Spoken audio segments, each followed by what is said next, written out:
பழனி கிரிவல பாதையில் வணிக நோக்கத்தில் எந்த நடவடிக்கைகளும் இருக்கக்கூடாது என்பதில் உறுதியாக உள்ளோம் என உயர்நீதிமன்ற மதுரை கிளை தெரிவித்திருக்கிறது. மேலும் விவரங்களோடு செய்தியாளர் சந்திரன் இணைப்பில் இருக்கிறார். சந்திரன், வணக்கம். விவரங்களை பதிவு பண்ணலாம்.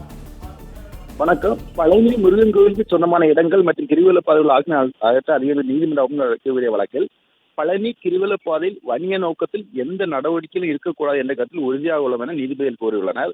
பழனி கிரிவீதியில் பட்டா உழவுகளை அனுமதிப்பது மற்றும் கடை நடத்துவது தொடர்பாக முடிவுகளை கண்காணிப்பு குழு ஆய்வு செய்து முடிவெடுக்கிறது என மதுரை கிளை தெரிவித்துள்ளது. திருத்தொண்டர் சபை நிறுவனர் ராதாகிருஷ்ணன் மதுரை கிளை நீதிமன்ற அவமதிப்பு வழக்கு தாக்கல் செய்தார்.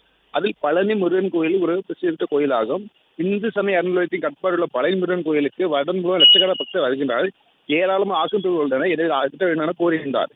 இந்த வழக்கை ஏற்கனவே விசாரித்த நீதிபதி அகற்றுவது குறித்து ஆய்வு செய்ய ஓய்வு பெற்ற நீதிபதி பாரதிதாஸ் தலைமையில் குழு அமைத்து ஆக்கிரமிப்புகளை அகற்ற உத்தரவு பிறப்பித்தது.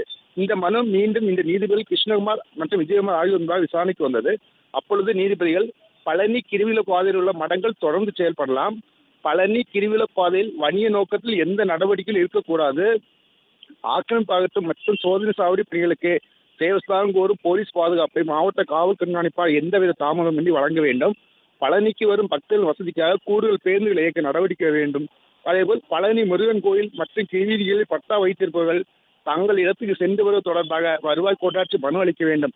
இந்த மனுக்களை வருவாய் கோட்டாட்சியர் பழனி முருகன் கோயில் கண்காணிப்பு ஒப்படைத்து உரிய நடவடிக்கை எடுக்க உத்தரவிட்டு வழக்கு விசாரணையை மீண்டும் ஒத்திவைத்துள்ளனர்.